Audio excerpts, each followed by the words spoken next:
Fleur Australe, c'est une histoire d'amour et de marin. Un tour du monde sur mer pour regarder la terre.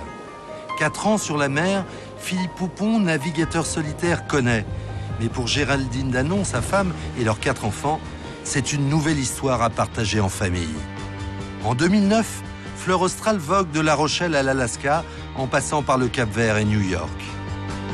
Comme prévu par le capitaine, nous arrivons à peu près en temps et en heure à New York sous des trompes d'eau. Alors les enfants, c'est arrivé à New York. Trop bien! Nous voilà prêts à attaquer le Grand Nord.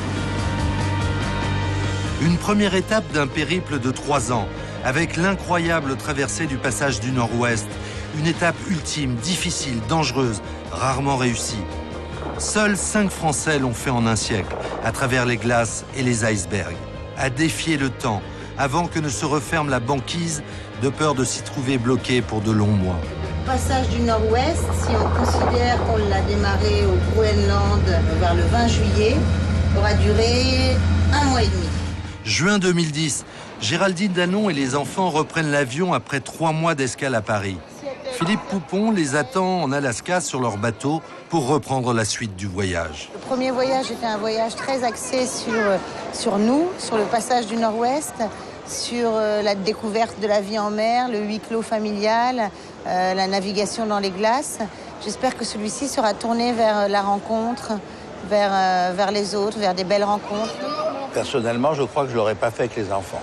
Vous voyez, je vais jusque-là, donc c'est une vraie force de caractère. Et beaucoup de courage. C'est dans la famille, on est un peu voyageurs, quoi. On a une vie de nomade quand même. Autant Philou que Géraldine que moi depuis toujours. Et le petit loup aussi.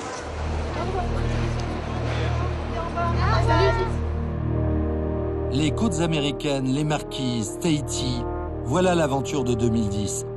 8 mois de traversée, 8 mois de danger, mais 8 mois de bonheur ensemble.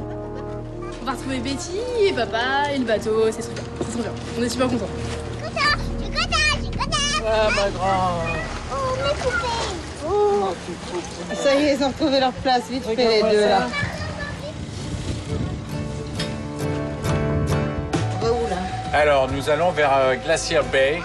On doit faire des zigzags dans les canaux parce qu'il y a plein de canaux, plein d'îles. C'est vraiment très sinueux. Philou, oui. Et Denis il a dit qu'on pouvait voir des baleines. Eh ben, à mon avis, on va en voir. On va en voir? Oui, il y en a plein ici. Un instituteur accompagne les enfants. Et chaque escale est l'occasion de découvertes et de rencontres. La beauté du monde, comme ils ne la verront jamais dans un livre d'images. Une mission d'exploration, donc vous observez la nature, les herbes et les animaux. Et ce soir, il y aura un petit compte rendu, savoir ce que vous avez vu. OK? Avant, cette baie en question, ce Glacier Bay, c'était un grand glacier qui s'étendait sur 200 km de long et qui petit à petit, et c'est vraiment là le signe du réchauffement climatique et du changement, s'est retiré vers le nord. Et maintenant, il n'y a plus que ces 12 glaciers qui sont tout de même assez impressionnants et qui vèlent des petits icebergs dans la mer comme des milliers de diamants. Fleur Australe s'est aussi donné pour but, avec l'Ifremer et GDF Suez, de faire un état des lieux sur l'environnement. Une carcasse de baleine. Et d'en rapporter des images. Opération bouffage de campeurs en direct. Or, les beaux paysages, les rencontres avec les ours ou les baleines, Philippe et Géraldine vont s'efforcer de faire comprendre aux enfants qu'il faut protéger la mer.